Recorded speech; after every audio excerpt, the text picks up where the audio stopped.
من يشفع شفاعة حسنة يكن له نصيب منها ومن يشفع شفاعة سيئة يكن له كفل منها وكان الله على كل شيء مقيتا।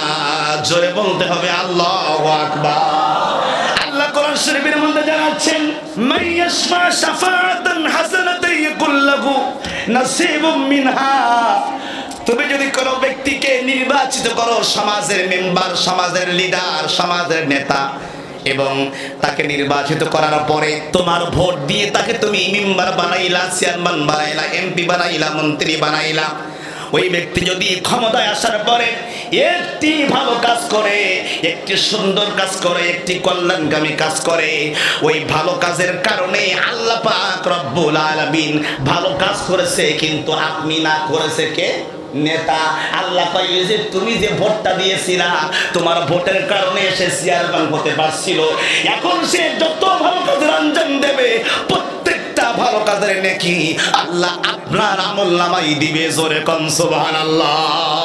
নেতার ভালো কাজের নেকি যদি তুমি পাও, ওই নেতা তোমার ভোট পেয়ে যদি সমাজে চুরি প্রতিষ্ঠা করে, ওই নেতা ভোট দেওয়ার পরে যদি এই সমাজে কোনো অন্যায় করে, জুলুম করে, মানুষের অর্থ আত্মসাৎ করে, চাঁদাবাজি করে, তাহলে ওই নেতা যত গুনাহ কামাবে, যত অন্যায় করবে, প্রত্যেকটা গুনাহের ভাগীদার আল্লাহ পাক আপনার আমলনামায় দেবে।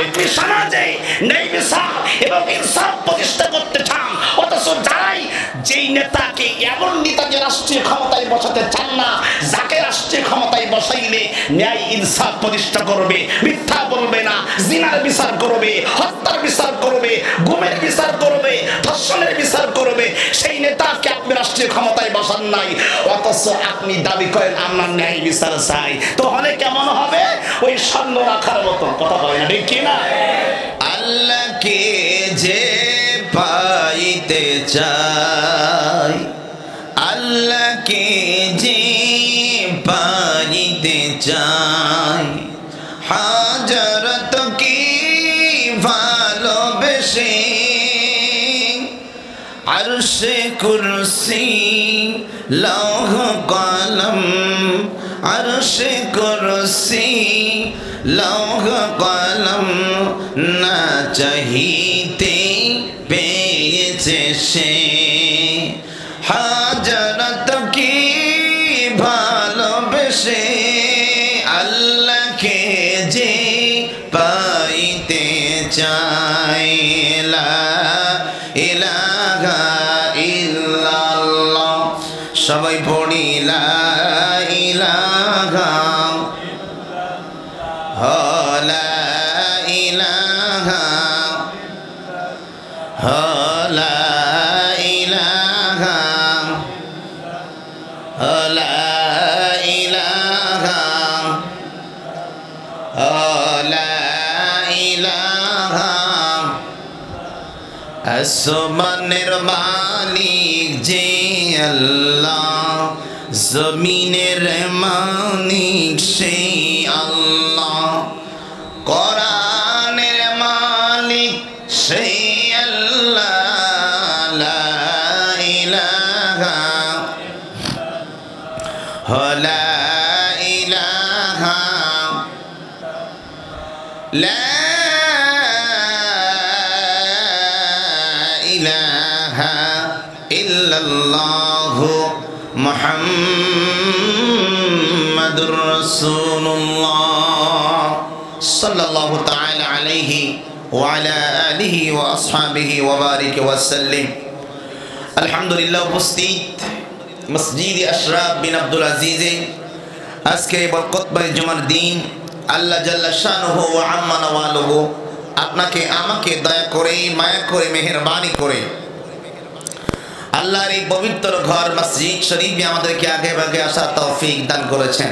যে মহান রব্বুল আলামিন আপনাকে আমাকে সুস্থ রেখেছেন, ভালো রেখেছেন, নিরাপদে রেখেছেন, ওই মহান মনিবের দরবারে আমরা অকপরের শুকর ও সুজুদ আদায় করছি সকলে একাগ্র চিত্তে একনিষ্ঠ মনে সকলে বলছি আলহামদুলিল্লাহ সুবহানাল্লাহ লা ইলাহা ইল্লাল্লাহ আল্লাহু আকবার ওয়ালিল্লাহিল হামদ রব্বানা লাকাল হামদ হামদান কাসীরান মুবারাকান তাইয়িবান ফীহি ইয়া রাব্বি কামা ইয়ানবাগি লিজালালি ওয়াজহিকা ওয়া আযীমি সুলতানিকা। সম্মানিত উপস্থিতি, আল্লাহর প্যারা হাবিব তাজদারে মদিনা সরকারে দু আলমের উপরে অবনত মস্তকে আমরা দুরূদ এবং প্রশংসা জ্ঞাপন করছি যে রাসূলের করিম সাল্লাল্লাহু তাআলা আলাইহি ওয়াসাল্লামের দুরূদ শরীফ যত বেশি তেলাওয়াতের সুযোগ হবে, যত বেশি আমলে আনা যাবে, আল্লাহর প্যারা হাবিব সাল্লাল্লাহু তাআলা আলাইহি ওয়াসাল্লাম ঘোষণা করেছেন আমার উম্মতের ভিতরে যারা আমার খুব কাছাকাছি আসতে চাও, আমার নিকটবর্তী হতে চাও, যে উম্মত আমি রাসূলের খুব কাছাকাছি থাকতে চাই, আমি নবীজির খুব প্রিয় হতে চাই, সেজন্য আমি রাসূলের উপরে বেশি বেশি করে দুরূদ শরীফের আমল করে ওই রাসূল করিমের উপরে আমরা দুরূদ এবং সালাম পেশ করছি যে নবী রাহমাতাল লিল আলামিন আমাদেরকে সুপারিশ না করে তিনি নিজে জান্নাতে যাবেন না। সেই রাসূলের উপরে দুরূদ এবং সালাম পেশ করি, সকলে বলছি মুহাম্মাদুর রাসূলুল্লাহ সাল্লাল্লাহু তাআলা আলাইহি ওয়াসাল্লাম। সম্মানিত উপস্থিতি, সময়ের পরিক্রমায় আজকে আমরা ধারাবাহিকতার এই সময়ে আমরা আলোচনা করছিলাম গত জুমাতে আল্লাহর প্রিয় নবী সাল্লাল্লাহু তাআলা আলাইহি ওয়াসাল্লামের উপরে ভালোবাসা এবং দরদ এবং রাসূলের প্রতি ঈমানের বিষয়ে আলোচনা করছিলাম। তো এই আলোচনাটুকু আসলে এমন একটি নির্ধারিত সাবজেক্ট যে এটা অল্প সময়ে আধা ঘন্টা 1 ঘন্টায় আসলে বলে এটা শেষ করা সম্ভব নয়। এ সম্পর্কে বিশদ আলোচনা না করলে আমাদের বোধগম্য হবে না, আমাদের বিস্তারিত আমাদের সেন্টিমেন্টে আমাদের মগজে পরিপূর্ণ এই বিষয়টা আমরা আনতে পারবো না। এজন্য এই বিষয়টি আলোচনার দাবি রাখে লম্বা সময়। তো আমরা যতটুকু সময় পারি, যেহেতু সামনে রবিউল আউয়াল মাস, এই মাসকে সামনে রেখে আমরা গত জুমায় আলোচনা করতেছিলাম আল্লাহর নবী সাল্লাল্লাহু তাআলা আলাইহি ওয়াসাল্লামের ভালোবাসা এবং মহব্বত এবং আল্লাহ তার নবীকে কতটা ভালোবাসেন। যখন আমরা বুঝবো একটা কথা হাদিস শরীফের ভিতরে আসছে, আল্লাহর প্রিয় নবী সাল্লাল্লাহু তাআলা আলাইহি ওয়াসাল্লাম বলেছেন আল্লাহ যখন কোনো বান্দাকে ভালোবাসেন, এটা মুসলিম শরীফের ভিতরে আসছে, সহিহ মুসলিমের মধ্যে আসছে, আল্লাহ যখন কোনো বান্দাকে ভালোবাসেন তখন আল্লাহ পাক জিবরিলকে ঘোষণা দেন, জিবরিল আমি অমুক বান্দাকে ভালোবাসি, তুমি জিবরিল আসমানে ঘোষণা করে দাও যে আমি আল্লাহ এই বান্দাকে ভালোবাসি। সুবহানাল্লাহ পড়ে জিবরিল তখন কি করে, জিবরিল আলাইহিস সালাতু ওয়াস সালাম তখন আল্লাহর এই বাণীটা সব আসমানের সব জায়গায় ঘোষণা করে দেয় এবং বলে যে এই বান্দাকে আল্লাহ ভালোবাসেন, আমি জিবরিল ভালোবাসি, তোমরাও তাকে ভালোবাসো। সুবহানাল্লাহ। জিবরিল যখন ঘোষণা করে দেয় আসমানবাসীকে, তখন আসমানবাসী তাকে ভালোবাসতে শুরু করে, আর আসমানবাসী যখন ভালোবাসা শুরু করে তখন ওই ভালোবাসাটা আল্লাহ পাক রব্বুল আলামিন গোটা পৃথিবীর মানুষের মাঝে ছড়িয়ে দেয়, আর তখনই ওই মানুষটা গোটা পৃথিবীর মানুষের কাছে প্রিয় হতে শুরু করে। জোরে বলুন সুবহানাল্লাহ। মানুষ একদিনে প্রিয় হতে পারে না, আল্লাহ মানুষের কাছে একদিনে প্রিয় হতে পারে না। আজকের যুগ যুগ ধরে পৃথিবীর ইতিহাসে যারাই পৃথিবীর মানুষের কাছে সম্মানের আসনে বসেছেন, মর্যাদার আসনে বসেছেন, আল্লাহ পাক রব্বুল আলামিন ধীরে ধীরে দেখবেন তার মতন আরো একজন আলেম আছেন, কিন্তু তাকে অত মানুষ ভালোবাসে না, কিন্তু ওনাকে অত মানুষ ভালোবাসে। এরকম আলেম সমাজে আছে না নাই? এরকম বহুত আলেম আছে যাদের জন্য মানুষ জীবন দিতে প্রস্তুত। এমন আলেম এ বাংলাদেশে আছে, পৃথিবীতে আছে, যাদের চেহারা একবার দেখার জন্য মানুষ চাতক পাখির ন্যায় বসে থাকে, যাদের নাম শুনলে হাজার হাজার লক্ষ লক্ষ মানুষ এক জায়গায় হয়ে যায়। ঠিক কিনা বলেন? এরকম আলেম, এরকম দাঈ এ বাংলার জমিনে আছে। তা আমরা চিন্তা করি যে এতগুলো মানুষ তার নাম শুনে আসলো কেন? ওই যে আল্লাহর নবীজির হাদিস যে আল্লাহ পাক যখন কোন বান্দাকে ভালোবাসে তখন জিবরিলকে বলে দেন, জিবরিল তখন আসমানে ঘোষণা করে দেন, আর আসমানবাসী যখন ভালোবাসতে শুরু করে তখন ওই ভালোবাসা গোটা পৃথিবীতে আল্লাহ পাক ছড়িয়ে দেন, আর তখনই মানুষ তাকে আপন করতে শুরু করে। জোরে বলুন সুবহানাল্লাহ। এজন্য ভালোবাসা একদিনে সম্ভব নয়। ঠিক তো দুরূপবাণী আল্লাহর প্রিয় নবী তাজদারে মদিনা জনাবে মুহাম্মদুর রাসূলুল্লাহ সাল্লাল্লাহু তাআলা আলাইহি ওয়াসাল্লাম কে আল্লাহ পাক রব্বুল আলামিন এমন ভাবে ভালোবেসেছেন এবং গোটা আসমানে ঘোষণা করেছেন এটি হচ্ছেন আমার বন্ধু। আমার বন্ধুকে যদি তোমার কলিজার চাইতে বেশি ভালোবাসতে পারো, আমি আল্লাহ তোমাকে ভালোবাসা শুরু করব। আর আমি আল্লাহ যেই বান্দাকে ভালোবাসতে শুরু করব, ওই বান্দার জন্য আমি আল্লাহর আটখানা জান্নাতের ব্যবস্থা আমি আল্লাহ পাক তার জন্য বরাদ্দ করে দিব। জোরে বলুন সুবহানাল্লাহ।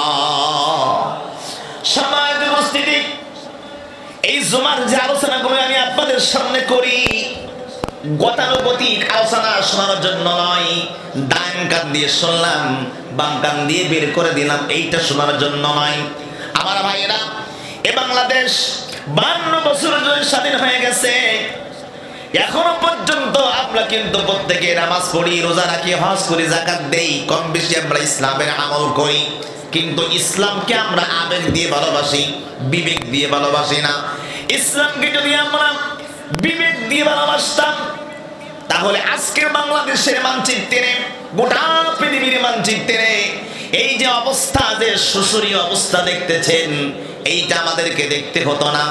আমার ভাইয়েরা, ঘুরে ফিরে এ বাংলার জমিনে যারাই আমাদের মাথার উপরে থাকে তারাই দেখবেন ঘুরে ফিরে আমাদেরকে একটা কথা বারবার আমাদের কর্ণকুহরে ঢুকিয়ে দেয় আর বলতে থাকে যে এই বাংলাদেশে মৌলবাদের জায়গা নাই। ঠিক কিনা বলেন? তারা দেখবেন ঘুরে ফিরাইয়া একটা বিষয়, একটা মেসেজ আপনার কর্ণকুহরে পৌঁছে দিতে চাই যে আমরা এই দেশে ইসলামী শরিয়া আইন দিয়ে এই মানচিত্র চলুক, এটা আমরা দেখতে চাই না। এই জন্য চাই না কারণ আমার মুসলমান ভাইরা এই বাংলার জমিনে এই কারণে তারা চায় না, এই জন্য তারা চায় না কারণ পৃথিবীর জমিনে মানুষের তৈরি করা আইন দিয়ে পৃথিবীতে একটি রাষ্ট্র, 252টি রাষ্ট্র, 58টি রাষ্ট্র, যতগুলি রাষ্ট্র পৃথিবীর জমিনে আছে, একটা রাষ্ট্র আমার দেখান যে আল্লাহর আইন বাদ দিয়ে তাদের তৈরি করা আইন দিয়ে এই রাষ্ট্র চালিয়েছে আর সেই রাষ্ট্রে স্থায়ী শান্তি আসছে। একটা দেশ, একটা রাষ্ট্র আপনি দেখাতে পারবেন না।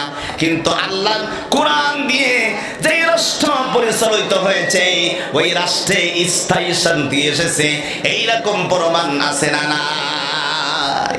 আপনারা শুনেছেন সৌদি আরবের কথা, শুনেছেন আপনারা? এই দেশ কেমন দেশ? গতকালকে আমার একটা বাইক আছে, আমার বাইকের কিছু পাশপাতি নষ্ট হয়ে গেছিল। আমি গতকালকে নিজেই 3500 টাকা দিয়ে ক্রয় করলাম।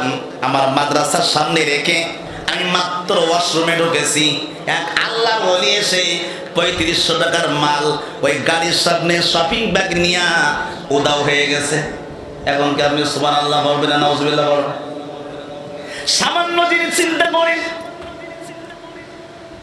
আমরা কোন দেশে বাস করি? আপনার চোখের সামনে যদি লক্ষ টাকা পড়ে, আজ পর্যন্ত কি কোনদিন শুনেছেন রাস্তার মধ্যে 1 লক্ষ টাকা পাওয়া গেছে, মসজিদে দান করেছে? কথা বলেন না, শুনছেন কোনদিন? রাস্তার মধ্যে 50,000 টাকার বান্ডিল পাইছে, ওই টাকাটা নিয়ে মসজিদে দান করছে, এইরকম প্রমাণ কেউ দেখাতে পারবেন না। কিন্তু এই বাঙালি কত বিশাল বুদ্ধি রাখে, যদি 5 টাকার কয়েল পায় ওইটা মসজিদের ইমামের কাছে এসে জমা দেয়। জোরে গান সুবহানাল্লাহ। চিন্তা করেন, 50,000 টাকার বান্ডিল পাইছে, মসজিদে দেয়নি। 20,000 টাকা, 1,000 টাকার নোট পাইছে, মসজিদে দেয়নি। কিন্তু যদি 5 টাকার একটা কয়েল পায় তখন তখন সে ভালো সাজতে শুরু করে আর মসজিদের ইমামের কাছে এসে বলে, হুজুর এই 5টা টাকা এই রাস্তায় পেয়েছি, না জানি কার টাকা পড়ে গেছে, আপনার কাছে রাখেন, যদি কেউ খোঁজ করে তারে দিয়েন। কথা হয় না? আমাদের বিবেক এইরকম হয়ে গেছে যে 1000 টাকার নোট পাইলে ফেরত দেওয়া সম্ভব না, এটা পকেটে রেখে দেই। আর 1000 টাকার নোট যখন পাই, বাবার আগে চোখে দেখার পর আগে পিছনে তাকায় কেউ আছে কি না। কথা হয় না? যে কেউ দেখছে কিনা টাকাটা যে আমি নিব, কেউ দেখে। সম্মানিত হাজিরিন, আমরা এখনো পর্যন্ত ন্যায় বিচার করতে শিখি নাই। এই সমাজ ব্যবস্থার জন্য যদি আপনি বাজারের মধ্যে গেছেন মাল কিনতে, ওই মাল কেনার পরে 1 কেজি আটা নিয়েছেন, ময়দা নিয়েছেন, সুজি নিয়েছেন, চাউল নিয়েছেন, ডাউল নিয়েছেন, সব 1 কেজি করে নিয়েছেন। নেওয়ার পরে আপনার বিল হয়েছে 1000 টাকা। আপনার কাছে 10টি 100 টাকার নোট আছে, ওর মধ্যে 1টি টাকার নোট ছেঁড়া আছে, ফাটা আছে। আমরা বাঙালি ওই ছেঁড়া এবং ফাটা নোটটা নিচেও দেই না, ওপরেও দেই না, কারণ নিচে দিলে হাতে বাঁধবে, ওপরে দিলে নজরে লাগবে। আমরা ওই 100 টাকার ছেঁড়া নোটটা মাঝখানে জ্বালায়া দেই, যেন দোকানদার টের না পায়। কথা হয় না? দোকানদার টের না পায়।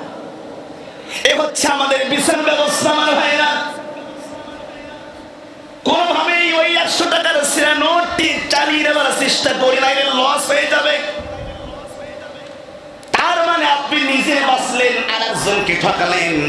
যে জিনিস আপনি নিজে পছন্দ করেন না, ওই জিনিসটা আমরা বাঙালি আর একজনের ঘাড়ের পিঠে চাপিয়ে দেওয়ার চেষ্টা করি। আমাদের বাঙালিদের ভাষায় একটা প্রবাদ আছে, উদুর পিন্ডি বুদুর ঘাড়ে। কথা হয় না? উদুর পিন্ডি বুদুর ঘাড়ে। এখন আমার ভাইরা, আমি এই কথাটা দ্বারা আপনাদেরকে কি বোঝাইতে চাচ্ছি শুনেন। আল্লাহ কোরআন শরীফ কি বলে এবার শুনেন।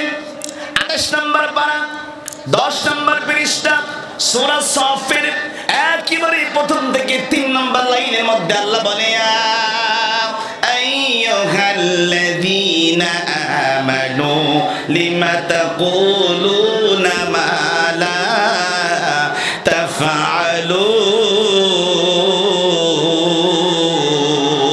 তাফআলুন। আরো জোরে বলতে হবে আল্লাহু আকবার। আল্লাহর কালাম শুনলে হৃদয় থেকে বলবেন আল্লাহু আকবার, কারণ আল্লাহ নিজেই বলেছেন, আল্লাযীনা ইয়াযকুরুনাল্লাহা কিয়ামান ওয়া কুউদান। আল্লাহ সূরা নিসার ভিতরে বলেছেন, সূরা আনফালের মধ্যে বলেছেন, ও দুনিয়ার মুসলমান তোমরা শোনো, ইন্নামাল মুমিনুনা আল্লাযীনা ইযা যুকিরাল্লাহু ওয়াজিলাত কুলুবুহুম ওয়া ইযা তুলিয়াত আলাইহিম আয়াতুহু যাদাতুহুম ঈমানা। কোন মুমিনের সামনে যদি আল্লাহর কোরআন তেলাওয়াত করা হয়, ইন্নামাল মুমিনুনা আল্লাযীনা ইযা যুকিরাল্লাহু ওয়াজিলাত কুলুবুহুম, যখন তার অন্তরটা প্রকম্পিত হয়ে যায়, ওয়া ইযা তুলিয়াত আলাইহিম আয়াতুহু, যখন তেলাওয়াত করা হয় আল্লাহর আয়াত, যাদাতুহুম ঈমানা, তখন ওই মুমিনের ঈমানটা বেড়ে যায়। জোরে কোন সুবহানাল্লাহ। ওই মুমিনের ঈমান বেড়ে যায়। তাহলে আমরা যদি ঈমানদার হই, আল্লাহর কোরআন শোনার পরে আমাদের ঈমান বাড়বে না কমবে? আমাদের ঈমান বাড়বে। আল্লাহ কোরআন শরীফের 7 নম্বর পারা 1 নম্বর পৃষ্ঠা 1 নম্বর লাইনের মধ্যে বলে, ওয়াইদা সামিউ মা উনজিলা ইলার রাসূলি তারা আ'য়ুনাহুম তাফীদু মিনাদ দাম'i মিম্মা আরাফু মিনাল হক্ক ইয়াকুলুনা রাব্বানা আমান্না ফাকতুবনা মা'আশ শাহিদিন। আল্লাহ সুবহানাহু ওয়া তাআলা বলেন, ওয়াইদা যখন সামিউ মানে শ্রবণ করে, মা উনজিলা ইলার রাসূল, আমি আল্লাহ যে কোরআন নাযিল করেছি, কোন বান্দা যখন কোরআনের আয়াত শুনে, রাসূলের কথা শুনে, তারা আ'ইনাহুম, তার চোখ দিয়ে তারা যখন দেখে, আ'ইনাহুম তাফীদু মিনাদ দাম'i, তার চক্ষু বেয়ে অজরে পানি আসে। কেন আসে? মিম্মা আরাফু মিনাল হক্কি, কারণ সে সত্যকে চিনতে পারে, আর যে সত্যকে সত্য বলে চিনতে পারবে তার হৃদয়ের ভিতরে সত্য বলে মেনে নিবে, অবশ্যই অবশ্যই তার চক্ষু দিয়ে পানি আসবে। জোরে জোরে কোন সুবহানাল্লাহ। সম্মানিত হাজিরিন, এজন্য সাহাবীরা ভেউ ভেউ করে কাঁদতো, আমরা কাঁদতে পারি, আমাদের চোখে পানি আসে না। মসজিদের ইমামের কাছে বলি, হুজুর এত চেষ্টা করি চোখে পানি আসে না, কেন আসে না? কারণ আপনি আমি হারাম খাইতে খাইতে, মিথ্যা কথা বলতে বলতে আপনি আমি এমন জীবনটাকে গঠন করেছি, মানুষ মারা গেলেও চোখে পানি আসতে চাই না। আমার মুসল্লিয়ান ইকরাম, আমি যেই কথা আপনাদেরকে শোনাচ্ছিলাম সে মেসেজটি ছিল এই যে আপনি সেরা টাকার নোট বান্ডেলের ভিতরে ঢুকাই দিয়েছেন, উপরেও দেন নাই নিচেও দেন নাই, এটাই ছিল আপনার বিচার ব্যবস্থা। অথচ প্রত্যেক জুমার দিন পৃথিবীর প্রত্যেকটা মসজিদে এই আয়াতটা তেলাওয়াত করা হয়। সুবহানাল্লাহ বলেন। পৃথিবীর এমন কোন মসজিদ নাই যেই মসজিদে কোরআন শরীফের এই আয়াতটা জুমার দিন পড়া হয় না। গোটা পৃথিবীতে প্রত্যেকটা মসজিদে 14 নম্বর 12 নম্বর পৃষ্ঠার মধ্যে একটা আয়াত আছে, ইন্নাল্লাহা ইয়ামুরু বিল আদলি ওয়াল ইহসানি ওয়া ইতাই যিল কুরবা ওয়া ইয়ানহা আনিল ফাহশাই ওয়াল মুনকার। জোরে কইতে হবে আল্লাহু আকবার। এই মসজিদে শুধু কথা বলি না, গোটা পৃথিবীর প্রত্যেকটা মসজিদে এই আয়াতটা তেলাওয়াত করে খুতবার মধ্যে। খুতবার ভিতরে একটা পড়ে, খুতবার ভিতরে আছে ইন্নাল্লাহা, নিশ্চয় আমি আল্লাহ, ইয়ামুরু নির্দেশ দিচ্ছি, বিল আদলি, তোমরা ন্যায় বিচার করো। জোরে বলুন কি বিচার? আমার দেশে কি ন্যায় বিচার আছে? আমার দেশে ন্যায় বিচার নাই। ইন্নাল্লাহা ইয়ামুরু বিল আদলি ওয়াল ইহসান, আল্লাহ কই তোমরা ন্যায় বিচার করো, ওয়াল ইহসান, এবং মানুষের প্রতি দয়া করো, মানুষের প্রতি তোমরা ইহসান করো, দয়া করো, ওয়া ইতাই যিল কুরবা, এবং তোমার নিকট আত্মীয়দের সঙ্গে তোমরা ন্যায় বিচার করো। আমার ভাইরা, তাহলে একটা জিনিস মাথায় ভালো করে ঢোকায় নেন, গোটা পৃথিবীর এমন কোন মসজিদ নাই যেই মসজিদে ন্যায় বিচারের কথা বলা হয় না। বাংলাদেশের প্রত্যেকটা মসজিদে বলা হয় ন্যায় বিচারের কথা। আমরা হয়তো আরবি পড়ে এজন্য অর্থ অনেকে হয়তো বুঝি না, কিন্তু বলেন তো দেখি, আমার বাংলাদেশের জমিনে আমরা আজকের বেশিরভাগ ক্ষেত্রে, প্রতিটা ক্ষেত্রে আমরা ন্যায় বিচারের সুযোগ বেশি পাই না, আমাদের প্রতি অবিচার বেশি করা হয়। কথা আসছে বলেন, কেন জোরে বলেন? আমাদের প্রতি বেশি জুলুম করা হয়, অবিচার করা হয়। এখন আসেন গোড়া ধরে টান দেই, কান টানলে মাথা আসে। আমি কথাটা কেন বললাম? আমাদের নেতারা যখন মাইক নেয় তখন দেখবেন বলে আমি সমাজের ন্যায় বিচারক। কথা বলে না, ঠিক কিনা? যখন মাইক নাই দেখবেন মাইক দিয়ে বড় বড় হুঙ্কারা দেয়, আর বলে মাইকে ঘোষণা দেয় সৎ, যোগ্য এবং ন্যায় বিচার ইনসাফের প্রতিষ্ঠাকারী আমাদের প্রিয় লিডার অমুক। কথা হয় সব দেয়, দেওয়ার পর সবার সামনে বড় বড় বল ছাড়ে, নেতা সুন্দর করে বক্তব্য দেয়। এই সমাজের ভিতরে কোন বিচার হলে, জুলুম হলে, নির্যাতন হলে আমি তাকে ছেড়ে দেব না। অথচ ওই ব্যক্তির প্রতি যখন জুলুম করা হয়, যখন ওই মানুষটা সেই নেতার কাছে যায় বিচার চাওয়ার জন্য, তখন সেই বিচারক সেই নেতা কি করে? যে টাকা বেশি মারে তার পক্ষে রায় দেয়। কথা কয় না, ঠিক কিনা? তাহলে ওর মুখের কথা আর বাস্তবতা কি এক? সবাই কথা বলবে না? ওর মুখের কথা আর বাস্তবতা এক নয়। এই কথাটাই আল্লাহ কোরআন শরীফে 28 নম্বর পারা 10 নম্বর পৃষ্ঠার সূরা সাফের 2 নম্বর 3 নম্বর আয়াতের মধ্যে বলেছেন, ইয়া আইয়ুহাল্লাযীনা আমানু লিমা তাকুলুনা মা লা তাফআলুন। ওই যারা ঈমান এনেছো, লিমা তাকুলুনা, তুমি বলো না মা লা তাফআলুন, যা তুমি করতে পারো না। কথা বুঝতেছেন আমার কথা? আল্লাহ কয় ঈমান যারা দাবিদার করে যে আমি ঈমানদার, আমি মুমিন, এই দাবি যারা করো তোমরা ওই কথা কোনোদিন বলবা না যে কাজটা তুমি নিজে করতে পারবা না। আপনি নিজে নামাজ না পড়লে আরেকজনকে নামাজের কথা বলতে পারেন না, এই অধিকার আপনার নাই। কথা হয় না? আপনি নিজেই তো নামাজ পড়েন না, তাকে নামাজ শেখা। আপনি নিজেই বড় চোর, অথচ আপনি মাইক নিয়ে বলেন ভাই চুরি করবেন না। আপনি নিজেই মনে করেন মুখের মধ্যে দাঁড়িয়ে রাখেন না, অথচ মানুষদেরকে আপনি বলতেছেন আমার কথাই আমি বলি। আমি যদি এখন সবার মনে করেন আমার মুখে দাঁড়িয়ে নাই ক্লিন শেপ, এখন আমি যদি আবার সবার সামনে বলি ভাই সবাই দাঁড়িয়ে রাখবেন, দাঁড়িয়ে এই মর্যাদা, দাঁড়িয়ে রাখলে এই সুন্নাত, দাঁড়িয়ে রাখলে নবী খুশি হয়, দাঁড়িয়ে কাটলে নবীর মুখে ছুরি মারা হয়। নামাজের পরে আপনারা করবেন হুজুর দেখি বড় বড় কথা কয়, নিজের মুখে দাঁড়িয়ে নাই পড়র করে। কথা বলে না, ঠিক কিনা? আপনারা এই কথা বলবেন না, হয় না?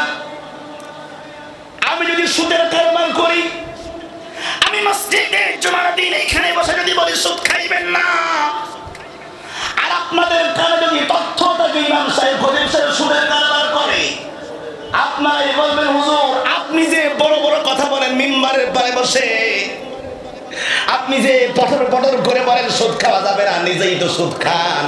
আপনি নিজে আগে সুদ খাওয়া বন্ধ করেন, তারপরে একজনকে বলেন, ঠিক কিনা বলেন?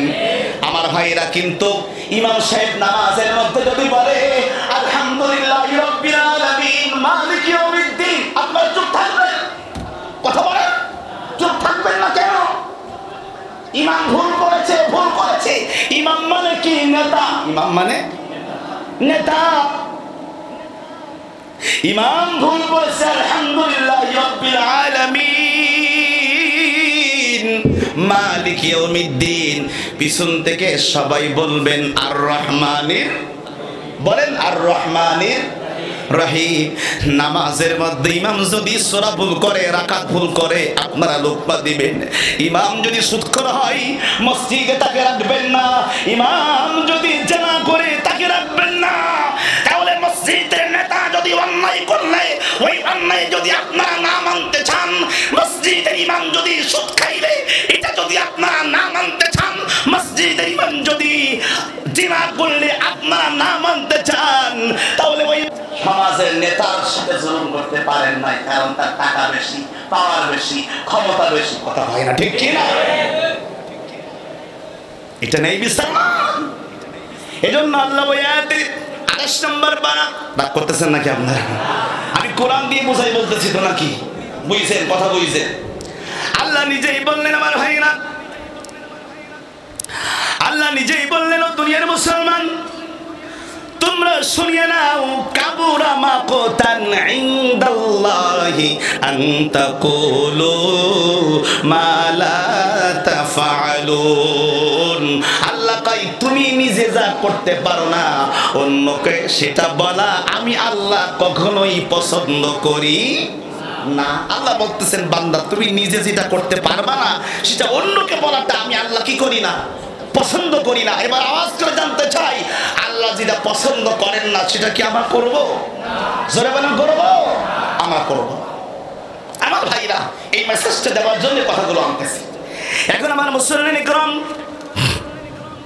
আমি যে কথাটা বলতে চাই আমার ভাইরা, তাহলে আমরা কিয়ামত পর্যন্ত যদি নাই বিচার ফজরের নামাজের পরে যেমন জিকির করেন সুবহানাল্লাহ সুবহানাল্লাহ সুবহানাল্লাহ সুবহানাল্লাহ সুবহানাল্লাহ আলহামদুলিল্লাহ আলহামদুলিল্লাহ আলহামদুলিল্লাহ, হয় না জিকির? অনেক সময় অনেকে করে না, জিকির করেন।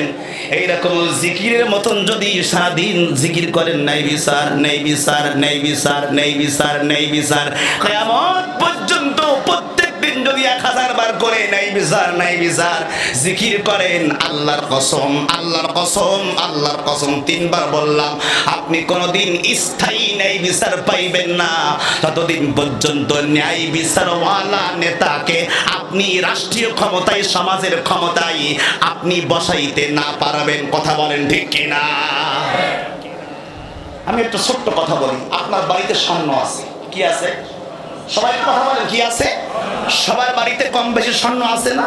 স্ত্রী পরে না এই যে নাকের দুল, তারপরে কি বলে কানের, কি বলে এটারে, কানের দুল, সরি নাকের দুল না, কানের দুল, নাকের ফুল, গলায় চেন, হাতে হচ্ছে ব্রেসলেট না কি বলে, তো চুড়ি। এখন এইগুলো তো প্রত্যেকের কাছে কম আর বেশি আছে। এখন বলেন তো দেখি, স্বর্ণ কি কেউ রাস্তায় ফেলে রাখে? কেন? এটা দামি জিনিস, এটা দামি জিনিস। এবং আপনি ভালো করেই জানেন যে আমি যদি রাস্তার মধ্যে স্বর্ণ ফেলে রাখি, চোর চুরি করে নিয়ে যাবে দেখতে পারলে। এটা আপনি জানেন কিনা? জানেন।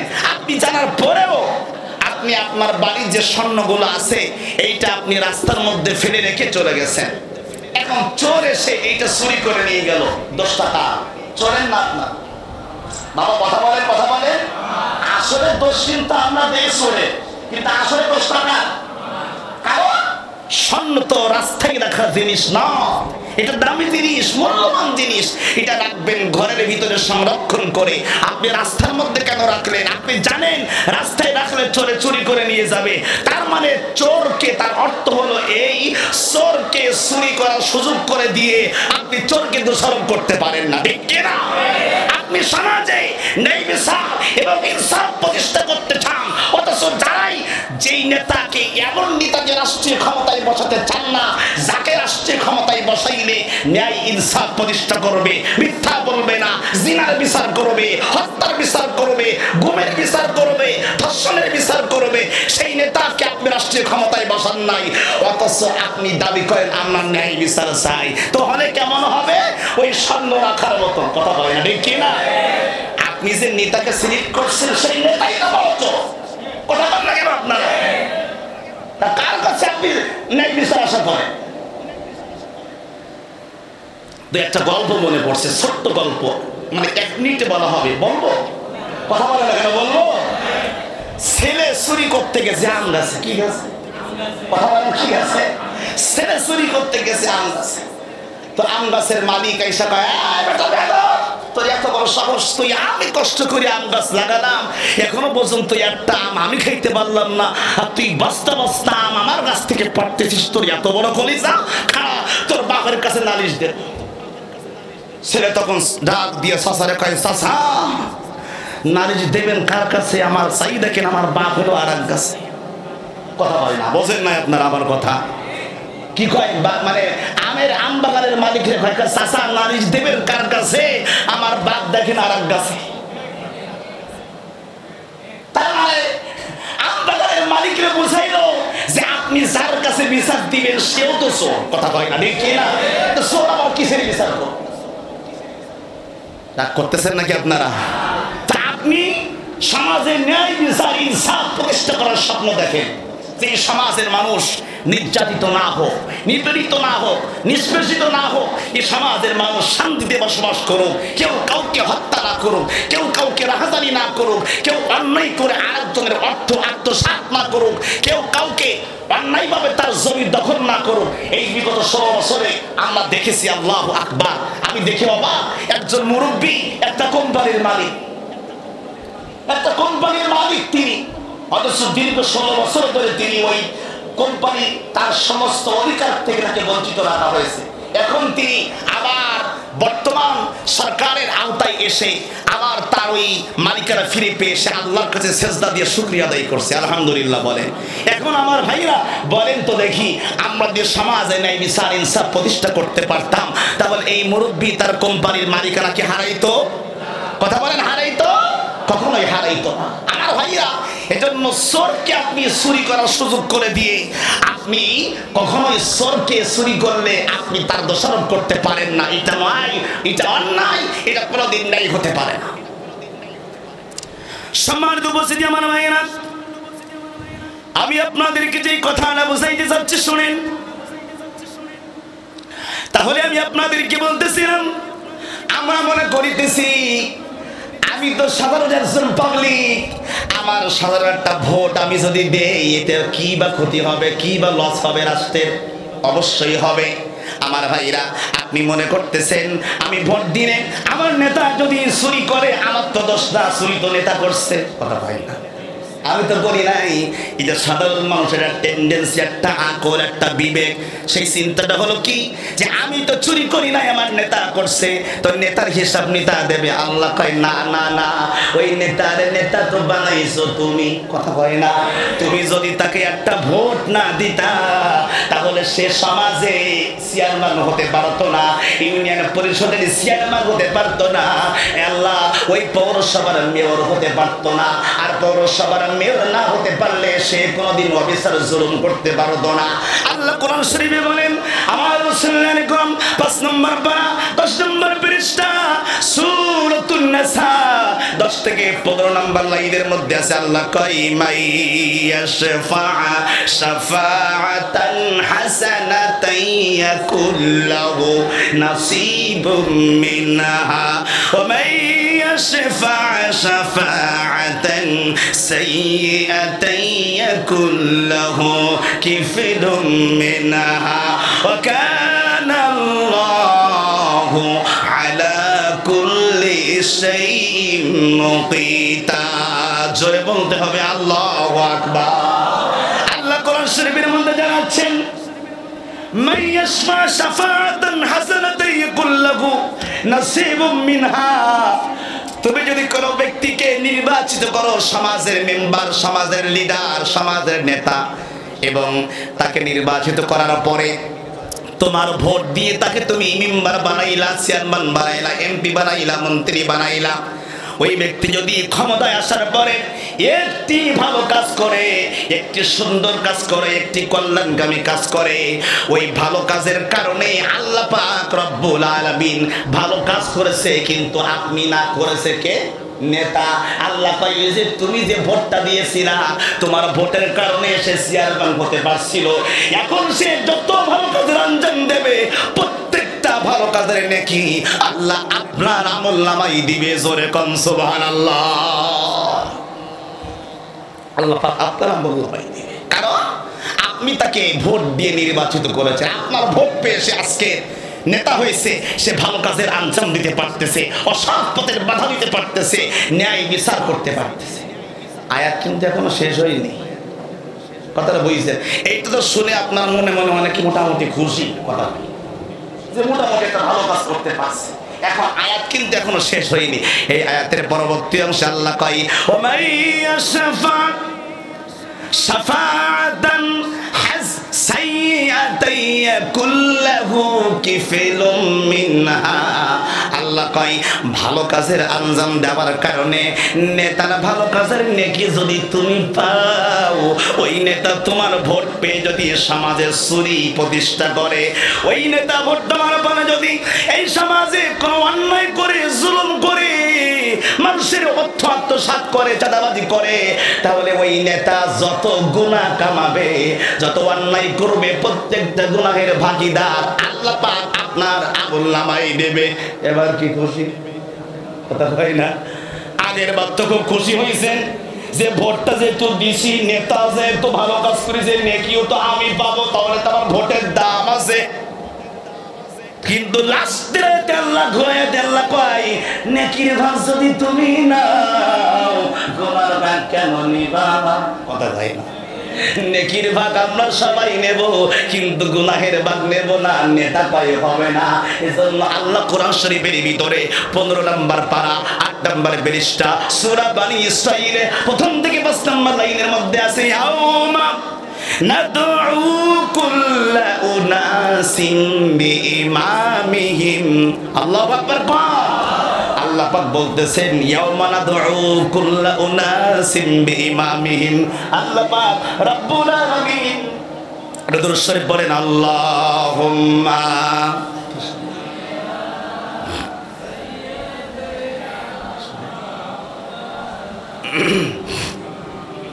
ওয়া আলা আলি সাইয়্যিদিনা। আর মহাব্বতে পড়ি, আল্লাহুম্মা সাল্লি।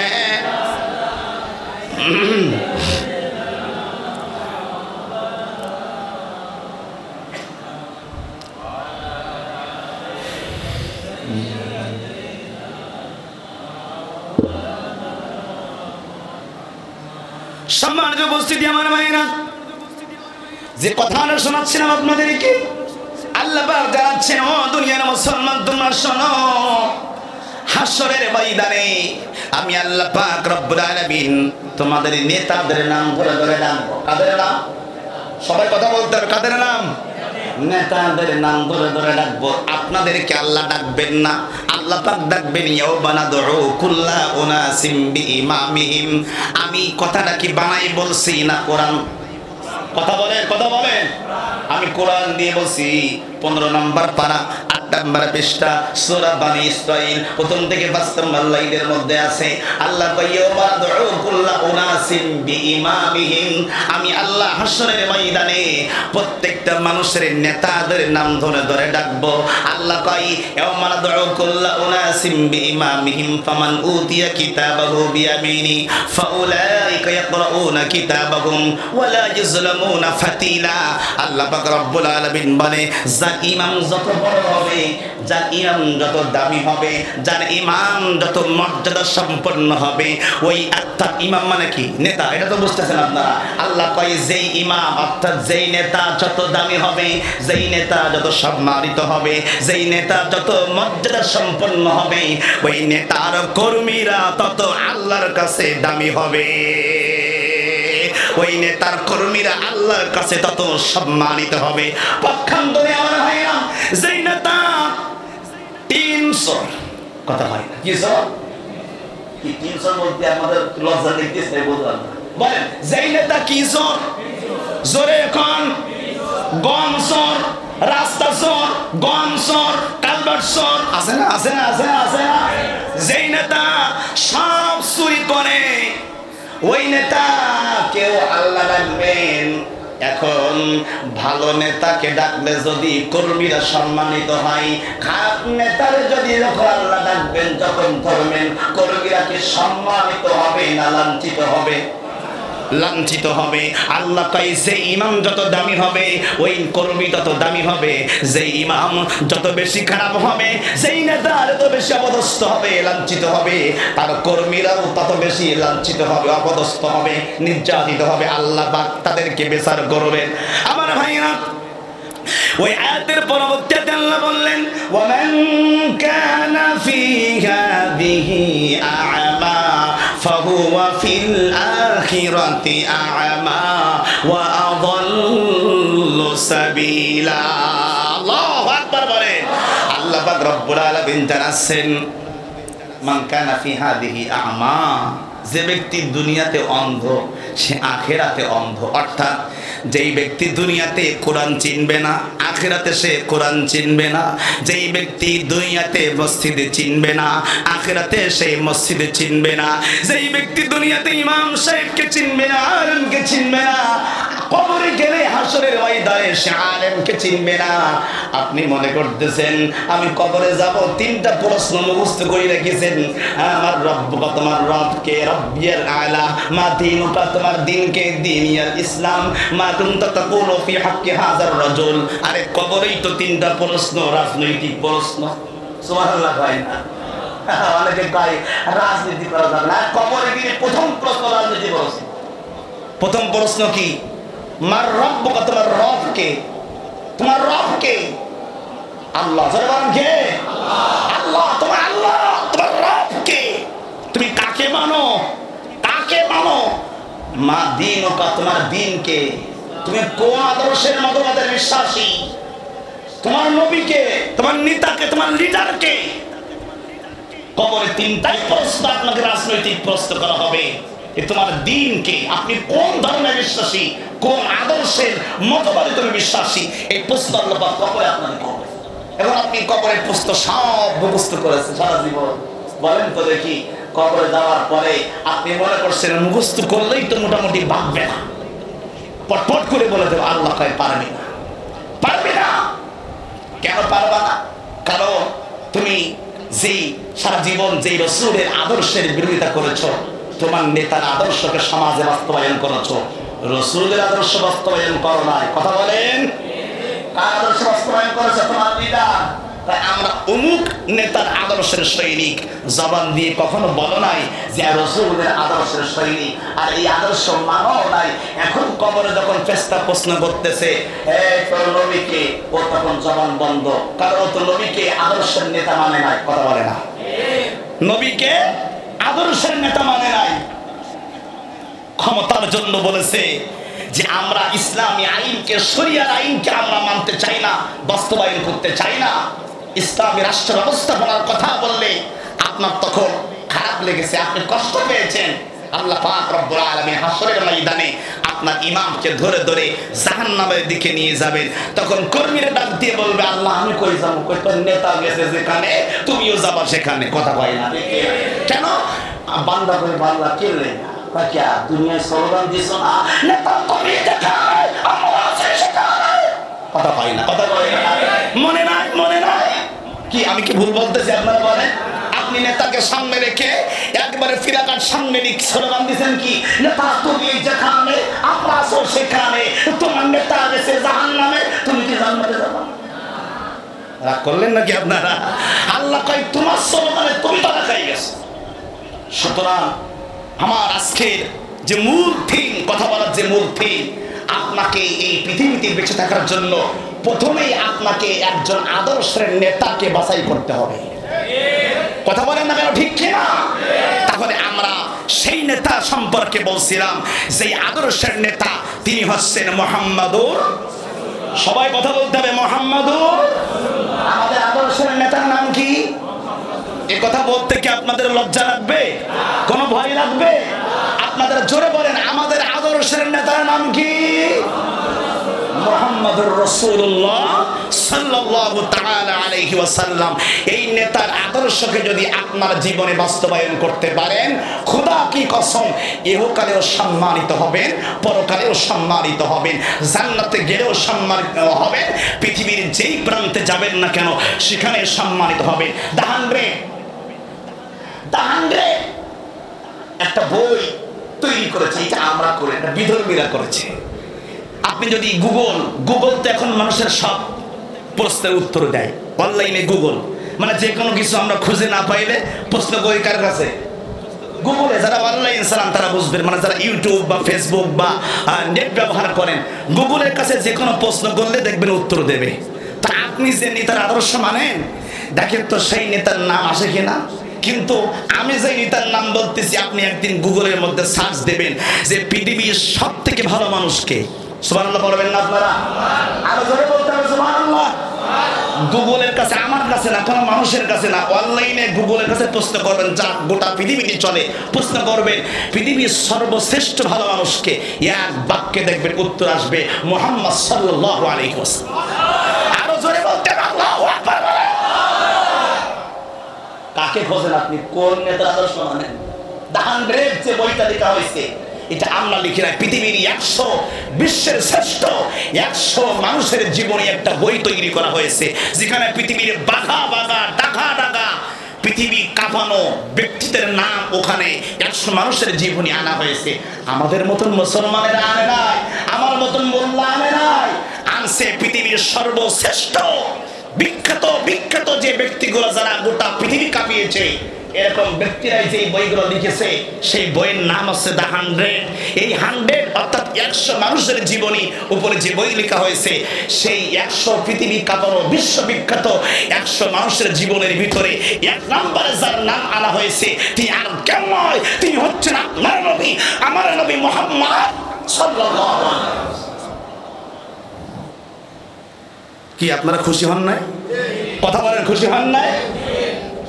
ইংল্যান্ডের মিউজিয়ামে সাদা ফলকে লেখা আছে, as a teacher, as a maker, as a lawyer, as a lawyer, as a father, as a brother. এক কথায় সুন্দর করে লেখা আছে, ইংল্যান্ডের সাদা ফলকে মিউজিয়ামে লেখা আছে, শিক্ষক হিসাবে, নেতা হিসাবে, ফাদার হিসাবে, পৃথিবীর কাঁপানো ব্যক্তি হিসাবে, পৃথিবীর শ্রেষ্ঠ ব্যক্তি হিসাবে, আদর্শের মুক্ত প্রতীক হিসাবে মুহাম্মদ সাল্লাল্লাহু আলাইহি ওয়াসাল্লাম is the Superman of the world. সুবহানাল্লাহ বলে। এইভাবে ইংরেজিতে লেখা আছে মুহাম্মদ সাল্লাল্লাহু আলাইহি ওয়াসাল্লাম is the superman of the world. গোটা পৃথিবী একমাত্র আদর্শের মূর্তপতি, একমাত্র লিডার, একমাত্র শিক্ষক, একমাত্র আদর্শের শ্রেষ্ঠ মহামানবের নাম মুহাম্মাদুর রাসূলুল্লাহ। সুতরাং আসুন আপনাদের দুইটা পায়ে হাত দিয়ে বলবো, আমরা সব আদর্শ ভুলে যাই, নবীজির আদর্শকে আমাদের ইহকাল পরকাল, প্র্যাকটিক্যাল জীবন, ব্যক্তি জীবন, রাজনৈতিক জীবন, পারিবারিক জীবন, প্রত্যেকটা জীবনের জন্য আমরা রাসূলের আদর্শকে বাস্তবায়ন করতে পারি। বলেন আমিন। আরো জোরে বলতে হবে আমিন। এটা কিন্তু মসজিদ যারা বলবেন না, আল্লাহর আদালতে আসামির কাঠগড়ায় দাঁড়িয়ে যাবেন। সবাই উচ্চ স্বরে দুই হাত তুলে বলে আল্লাহুম্মা আমিন। আল্লাহ কবুল করুন। ওয়া মা তাওফীকি ইল্লা বিল্লাহ। আসসালামু আলাইকুম ওয়া রাহমাতুল্লাহ।